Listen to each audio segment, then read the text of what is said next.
Well, that was easy. No, Mahrez? No problem. Hit it!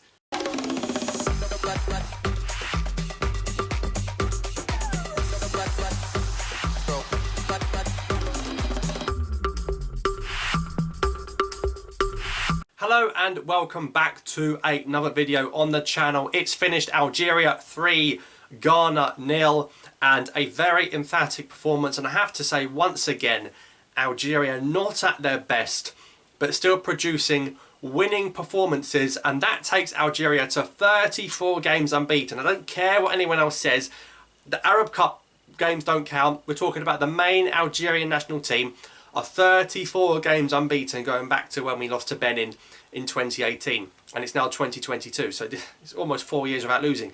Anyway, 34 unbeaten. What a way to get ready for the tournament, and also send a message out to the rest of Africa. The rest of Africa seeing that result, seeing the African powerhouse, Ghana, the African powerhouse, and I do respect them a lot, to see them fall 3-0 to Algeria as a massive, massive result for Algeria. And they've really put their foot down, and we're not here to party our last AFCON win. We're here to retain our title. So Algeria 3, Ghana 0. Let's take a look at the starting lineup. Rice and Bolhi did in fact end up starting the game. He would have missed the Gambia game if that actually happened. Started this one. And for me, when it's your last friendly before a major tournament, you kind of want to start with the 11 you're going to start the tournament with. You're kind of looking to start the 11 you're going to start the game against Sierra Leone with. So I was one or two surprises for me. I think Bolhi in goal, you know he's going to be in goal. Atal right back, Mensah left back. Now Atal in this game, I was just scared he was going to get injured, because you know what he's like. Very physical, loves to run, plays with his heart on his sleeve. He gets involved in a lot of challenges, but he is made of glass. So, got to be careful with Atal. Maybe it was a risk playing him, but you want your best team ready for the tournament. So Atal at right back, Mensah in the left back position for Algeria, and then Mandi coming straight into the defence, and a Bedrein partnership with Mandi. Now, is Belmadi going to stick Mandi and Bedrein together? Or when Ben Lamry is ready, is Ben Lamry going to come back into the fold? We'll see. We kept a clean sheet at the end of the day, so it's hard to drop defenders after keeping a clean sheet. Defence was generally okay.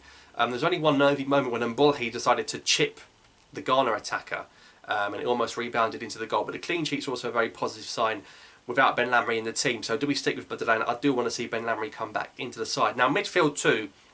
In terms of experience, very inexperienced midfield duo. To put Zerouki and Zorgan, and I know Feghouli and Bendubka have injury problems, but to put Zerouki and Zorgan, the double Z, in a midfield up against Thomas Partey, is bold and instills confidence in those players. I thought Zerouki bossed it. I thought Zerouki played far better than Zorgan did, and then you saw Zorgan hold off later in the game. Of course, Zorgan is one for the future. I don't think Zorgan is going to start African Cup games. I think we can call upon him if need be. I think Zerouki is going to start alongside Mensah in the first game. I don't think we will be starting Zorgan. Zerouki, very good game. And then right wing, you've got Adam Ounas. In that sort of central attacking midfield area, you've got Yacine Brahimi, where Feghouli would usually play. On the left, you've got Yusuf Belaili, and up front, you've got Baghdad Bounedjah. Now, there's going to be a big debate about the striker for this tournament. Is it going to be Bounedjah or Slimani? And before the game, for me, I think Slimani should start the tournament. I've never been the biggest Bounedjah fan. You look back to the last AFCON, and Bounedjah scored, I think, 2 goals at the tournament. One was a penalty in the first game, and one was a very fluky, deflected effort in the final. So I think Slimani's got to play. You see the impact Slimani has. He comes on and he scored with what was maybe even his first touch. So Slimani and the bench players in this game had a very, very big impact. So the first half started, Adam Ounas, I think it was actually a Zerouki assist for the Adam Ounas goal, which you can't really see in the replay. But Adam Ounas cuts inside, shoots into the near post after 8 minutes. Ghanaian goalkeeper should do better, and I know Wallacott was in goal, and he might be for the tournament, but for me, the keeper's got to do far better. It's a great goal for Adam Ounas, but problem is, you know that Riyad Mahrez is going to start on that right-hand side, regardless of Adam Ounas' form. You saw at the last AFCON how many times Adam Ounas came on, scored, but was still on the bench. So Mahrez is going to start on that right-hand side. Good. Bounedjah had 2 big chances in that first half. He had one when Brahimi clipped the ball over and he put it wide, and he had another one where he had to shoot very quickly and Amate got back, I think. So 2 big chances missed for Bounedjah. For me, he needs 10 chances to score 1 goal. Slimani, I think he can bag one-on-one. If you're one-on-one with a keeper, right, Are you more confident having Slimani one-on-one or Bounedjah one-on-one? For me, if Slimani's one-on-one, I back him more. He's scored big goals in big games. You look at the past World Cup in 2014, Slimani's got some big goals in not even just the World Cup itself, but also the qualifiers for that Brazil World Cup. Slimani, I think, is a big game player, and I think you can tell the difference in quality from him playing the majority of his career in Europe. So Slimani has to start for me. But anyway, we got into half-time. Ghana sort of grew into it second half. And the changes were big. We saw Slimani come on for Bounedjah, and we saw Zorgan come off. Mensah came on. For me, a huge substitution as well. So of course, Ben Rahma came on as well.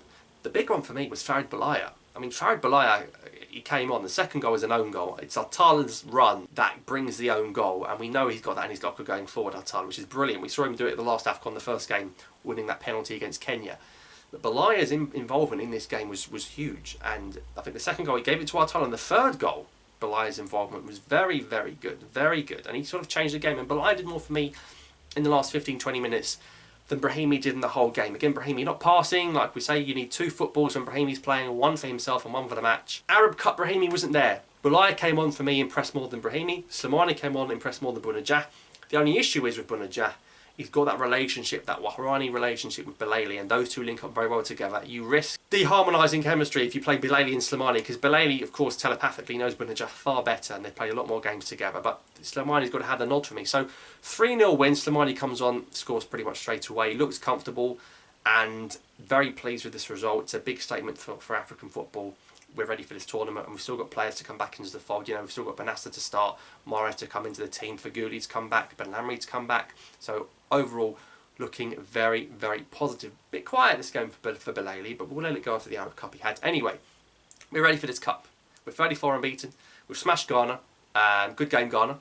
I know Ghana were missing, you know, some players. The winger Sulemana, I think the Ayew brothers were missing. But we were missing players as well. We were without Mahrez and Mensah from the start, and Feghouli. So it evens out in the end. But anyway, Algeria 3, Ghana 0. Let me know your thoughts in the comments down below. Thanks for watching. The next video will be, hopefully, inshallah, AFCON predictions. Okay, I'll see you for that one. Thanks for watching.